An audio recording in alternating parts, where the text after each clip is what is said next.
નમસ્કાર, આપ જોઈ રહ્યા છો વીટીવી ન્યૂઝ। હું છું આપની સાથે ભાવિકા। મહત્વપૂર્ણ સમાચાર મળી રહ્યા છે।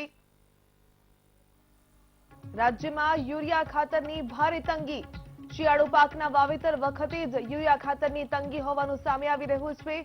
ઘઉં, રાયડો, ચણા, જીરુના વાવેતર વખતે જ યુરિયાની તંગી। ખેડૂતોની સમસ્યાનો અંત ક્યારે આવશે તેને લઈને સવાલ। હાલ તો યુરિયા ખાતરની તંગીને કારણે ખેડૂતો પરેશાન બન્યા છે। ગીર સોમનાથ, પાટણ, બનાસકાંઠા, અમરેલી, પોરબંદરમાં પણ યુરિયા ખાતરની તંગી। ખેડૂતોની સમસ્યાનો અંત આવી રહ્યો છે તેવું સરકાર હંમેશા કહે છે, પરંતુ અત્યારે જે પરિસ્થિતિ સામે આવી છે, રાજ્યમાં યુરિયા ખાતરની ભારે તંગી છે। એક તરફ શિયાળુ પાકના વાવેતરનો સમય છે અને તે વખતે જ યુરિયા ખાતરની તંગીથી ખેડૂતો પરેશાન બન્યા છે। ઘઉં, રાયડો, ચણા, જીરુનું વાવેતર વખતે જ યુરિયા ખાતરની તંગી હોવાનું સામે આવી રહ્યું છે। ગીર સોમનાથ, પાટણ, સાબરકાંઠા વગેરેમાં ખાતરની તંગી છે।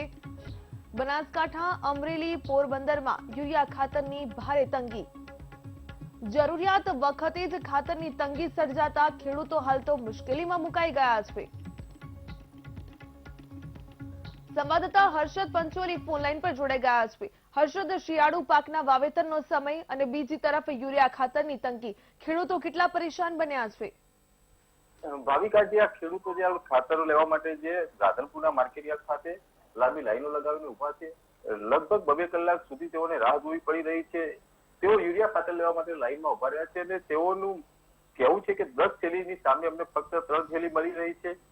જે યુરિયા ખાતરનો જે પ્રમાણિત જે ડેપો રાખવામાં આવ્યો છે, ડેપો દ્વારા જે નિયમ પ્રમાણે થેલી આપવામાં આવેલી છે, પરંતુ થેલીઓની ઘટના કારણે હાલ ખેડૂતોને પૂરતા પ્રમાણમાં ખાતર નથી મળી રહ્યું અને ફક્ત 3 થેલી જેટલી આ લોકોને મળી રહી છે। દૂર દૂરથી ગામમાં આવે છે, સાંતલપુર સહિત આદિવાસી વિસ્તારમાંથી જે ખેડૂતો પોતાના ખર્ચા કરીને જયારે થેલી લેવા માટે તે આવે છે, ત્યારે તેઓને પૂરતા પ્રમાણમાં ખાતર નથી મળી રહ્યું, એટલે તેઓને આક્રોશ પણ જોવા મળી રહ્યો છે। ભાવિકા, બિલકુલ હર્ષદ, ધન્યવાદ જાણકારી બદલ। સંવાદદાતા રોહિત બારડ પણ આપણી સાથે જોડાઈ ગયા છે। રોહિત, અનેક જિલ્લાઓમાં યુરિયા ખાતરની તંગી હોવાનું સામે આવી રહ્યું છે। ખેડૂતો કેટલા પરેશાન બન્યા છે, કારણ કે શિયાળુ પાકના વાવેતરનો સમય છે? આજે ચોક્કસ આમ તો છેલ્લા 8-10 દિવસથી જે શિયાળુ પાક જે ઘઉં છે તેની અંદર મોટા પ્રમાણમાં ગીર સોમનાથ જિલ્લાની અંદર યુરિયા ખાતરની જરૂર છે, પરંતુ યુરિયા ખાતર ન મળવાના કારણે ખેડૂતો મોટી મુસીબતમાં મુકાયા છે। ખાસ કરીને ગીર સોમનાથના કોડીના તાલુકો અને સૂત્રાપાડા તાલુકાની અંદર સૌથી વધારે ખાતરની ઘટ છે।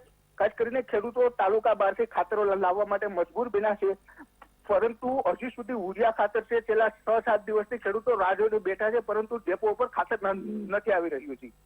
બિલકુલ રોહિત, ધન્યવાદ જાણકારી બદલ। તો જરૂરિયાત વખતે જ ખાતરની તંગી સર્જાતા ખેડૂતો મુશ્કેલીમાં મુકાયા છે। શિયાળુ પાકના વાવેતરનો સમય છે અને તે સમયે જ યુરિયા ખાતરની તંગી સર્જાઈ છે। કોંગ્રેસ એમએલએ કિરીટ પટેલ આપણી સાથે જોડાઈ ગયા છે। કિરીટભાઈ, એક તરફ સરકાર વાતો કરે છે કે ખેડૂતો છે તેની તમામ સમસ્યાનો અંત લાવવામાં આવશે, પરંતુ બીજી એક સમસ્યા આવીને ઉભી રહી ગઈ છે। યુરિયા ખાતરની તંગી સર્જાઈ છે અને ખેડૂતો ફરી એકવાર પરેશાન બન્યા છે। વાત સાચી છે બેન, સરકાર એવી વાતો કરે છે કે અમે ખેડૂતોની સમસ્યાનો અંત લાવીશું, પણ સરકાર ક્યારેય આ ખેડૂતોની સમસ્યાનો અંત લાવી શકવાની નથી। આ સરકાર ખેડૂત વિરોધી છે અને એટલા માટે અમે 2 મહિના પહેલા કહ્યું હતું કે આ સરકારની નીતિને લીધે ખેડૂતોને ખાતરની અસર વર્તાશે। આજે ખેડૂતોને અસર વર્તાઈ રહી છે। ખેડૂતોને પૂરતા પ્રમાણમાં ડીએપી કે યુરિયા ખાતર મળતું નથી, એના ડબલ ભાવ આપવા પડે છે। સરકારે આ આગોતરું આયોજન કરવું જોઈએ। કોંગ્રેસ શાસનની અંદર ક્યારેય ખેડૂતોને આવા યુરિયા કે ડીએપીની ખેંચ પડી નથી।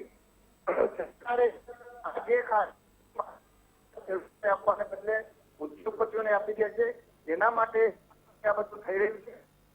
ખેડૂતોને ભારે નુકસાન થઈ રહ્યું છે, એટલે અમારી સરકારને વિનંતી છે સરકાર તાત્કાલિક આયોજન કરે અને ખેડૂતોને પૂરતા પ્રમાણમાં યુરિયા, ડીએપી જે પણ ખાતરો જોઈતા હોય એ તાત્કાલિક મળે, નહીતર ખેડૂતોની પરિસ્થિતિ ખરાબ થવાની। કિરીટભાઈ, આપ પણ જાણો છો કે તોકતે વાવાઝોડું છે તેણે પણ તારાજી સર્જી હતી, ત્યારબાદ કમોસમી વરસાદ છે। ખેડૂતોને ફરી એકવાર આ યુરિયા ખાતર ન મળતા શિયાળુ પાકના વાવેતરમાં પણ પડતા ઉપર પાટું હોય તે પ્રકારની સ્થિતિ છે। વાત છે બેન, ખેડૂતોને તો છેલ્લા 4 વર્ષથી પડતા ઉપર પાટો હોય તેવી પરિસ્થિતિ છે। ખેડૂતોની સરકારે વાત કરી હતી કે 2022 ની અંદર આવક બમણી કરીશું. આજે ખેડૂત છે મોંઘવારીના લીધે, અને ત્યારે અત્યારે ખેડૂતોને આ ખાતર મળતું નથી, ત્યારે સરકારે ગંભીરતાપૂર્વક વિચાર કરવાની જરૂર છે. કિરીટભાઈ, આપને લાગી રહ્યું છે કે સરકારે પહેલાથી જ સિસ્ટમબદ્ધ રીતે આયોજન કરવાની જરૂર હતી કે શિયાળુ પાકનું વાવેતર સમયે ખેડૂતોને આ પ્રકારની પરેશાનીનો સામનો ન કરવો પડે? બેન, કે સરકારને આયોજન નથી. સરકાર 2 વર્ષ પહેલાના ઇલેક્શનનું અત્યારે જો આયોજન કરી શકતી હોય, ભાજપની ઓફિસની અંદર 2027ના ઇલેક્શનના આયોજનના બોર્ડ મારી શકતા હોય, તો જો આ ખેડૂતોને ખાતર અને બિયારણ મળે એના માટેનું આયોજન ના કરી શકે. એટલે સરકાર માત્ર ઉદ્યોગપતિઓ માટે વાયબ્રન્ટ ગુજરાત સમિટ. બીજેપી નેતા હિતેન્દ્રભાઈ પટેલ પણ કિરીટભાઈ આપણી સાથે જોડાઈ ગયા છે, તેમની પાસેથી જવાબ મેળવીએ. હિતેન્દ્રભાઈ, ખેડૂતો ફરી એકવાર પરેશાન બન્યા છે. યુરિયા ખાતરની તંગી સર્જાઈ છે. એક તરફ શિયાળુ પાકનું વાવેતર ને બીજી તરફ આ તંગી. બેન ભાવિકાબેન, યુરિયા, ડીએપી, પોટાશ તમામ ખાતરોની ફાળવણી કેન્દ્ર તરફથી પૂરતી થઈ છે. ક્યાંક ને ક્યાંક બનાસકાંઠામાં આપની વાત સાચી છે, પણ કુલ મળીને ખાતરોની જે સ્થિતિ છે એ ભારત માટે 50% ઉપરાંત ખાતર આપણે આયાત કરીએ છીએ. ચાલુ વર્ષે ચીન, અમેરિકા જેવા દેશો પણ ખાતરની તંગીનો સામનો કરી રહ્યા છે. જે દેશો આપણને નિકાસ કરીને મદદ કરતા હતા એ દેશો પણ ખાતર આયાત કરવું પડે એવી સ્થિતિ બની છે.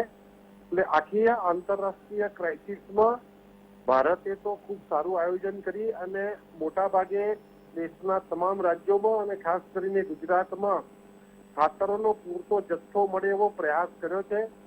ક્યાંક ને ક્યાંક અંતરિયાળ વિસ્તારમાં કોઈ સ્ટોક ઉપર કે કોઈ મંડળી ઉપર ખાતરનો જથ્થો ઓછો પહોંચ્યો હશે.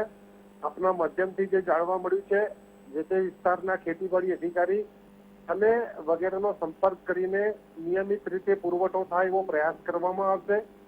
ક્યાંય પણ ખેડૂતોને પૂરા વર્ષ દરમિયાન ખાતરની મુશ્કેલી ન પડે એ જોવા માટે પણ સૂચના આપવામાં આવશે. ગઈકાલે પણ આ બાબત અમારા ધ્યાનમાં આવી હતી. રાજ્ય સરકારના જે તે અધિકારીઓના ધ્યાને મૂક્યું છે. 1-2 દિવસમાં પુરવઠો નિયમિત થઈ જાય એવો પ્રયાસ કરવામાં આવશે. હિતેન્દ્રભાઈ, 6 ને 7 દિવસ થાય છે, છતાં પણ કેમ, શા માટે અત્યારે પણ ખેડૂતોને આ પ્રકારની સમસ્યાનો સામનો કરવો પડી રહ્યો છે? આપ કહી રહ્યા છો કે કેન્દ્ર તરફથી ફાળવણી કરવામાં આવી છે, પૂરતી તમામ જગ્યાએ પહોંચાડવામાં આવ્યું છે, તો શા માટે અત્યારે ખેડૂતો પરેશાન બન્યા છે?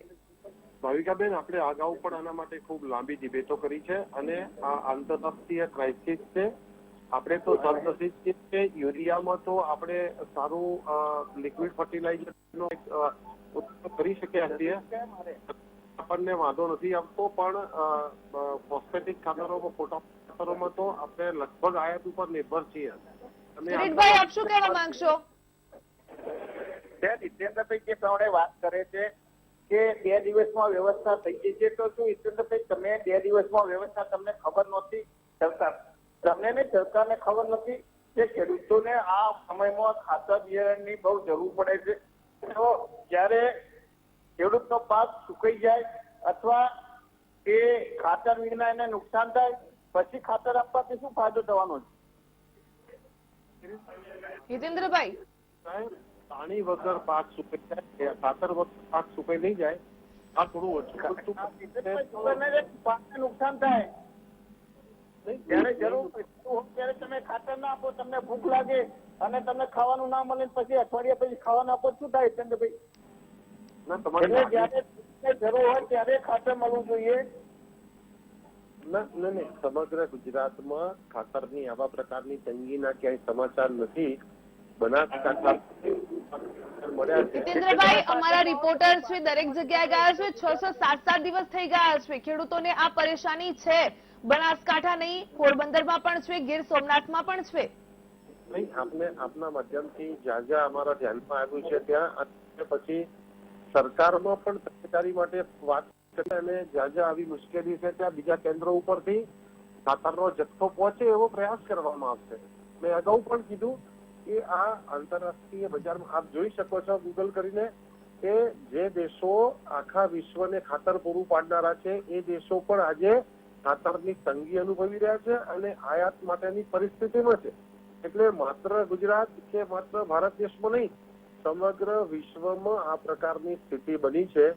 એનો આપણે ઓછો ભોગ બન્યા છીએ. ગુજરાતમાં ખાતરના પુરવઠામાં મુશ્કેલી ના પડે એની ચિંતા કરવામાં આવશે.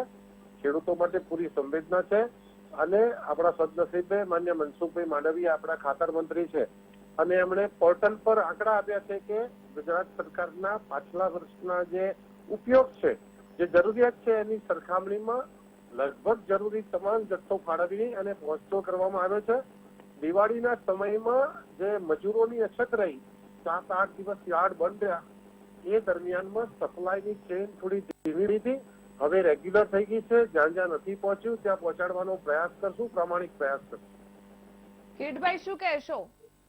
જ્યારે આગ લાગે ત્યારે કૂવો ખોદવા બેસી એ પ્રકારની સ્થિતિ હોય એવું નથી લાગી રહ્યું? કિરીટભાઈ,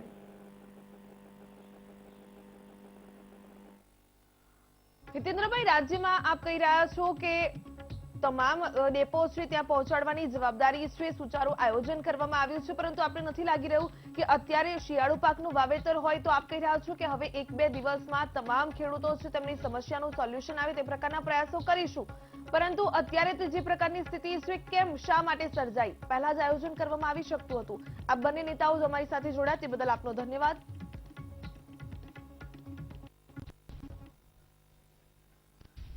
તો એક તરફ કેન્દ્ર તરફથી પૂરતી ખાતરની ફાળવણી કરવામાં આવી છે, દરેક જગ્યાએ પહોંચે તે પ્રકારનું સુચારું આયોજન કરવામાં આવે તે પ્રકારનું નિવેદન બીજેપી નેતા કરી રહ્યા છે, પરંતુ જમીની હકીકત કંઈક અલગ છે. સવાલ કે ખેડૂતોને સમસ્યાનો હાલ તો સામનો કરવો પડી રહ્યો છે, વાવેતર સમયે જ ખાતરની અછત કેમ સર્જાય છે? સૌથી મોટો સવાલ અત્યારે એ થઈ રહ્યો છે કે ખબર છે કે એક તરફ શિયાળુ પાકનું વાવેતર અને અત્યારે અગાઉથી સ્ટોક ખાતરનો કરી શકાય કે નહીં?